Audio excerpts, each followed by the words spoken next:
Calvim, a small village in Goa.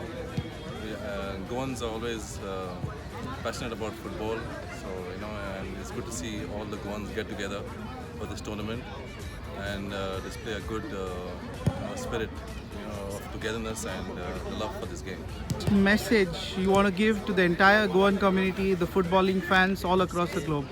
Goans should never give up their heritage. We are Susaigrad people, we love Goa and we love football, and we should be together and always support each other.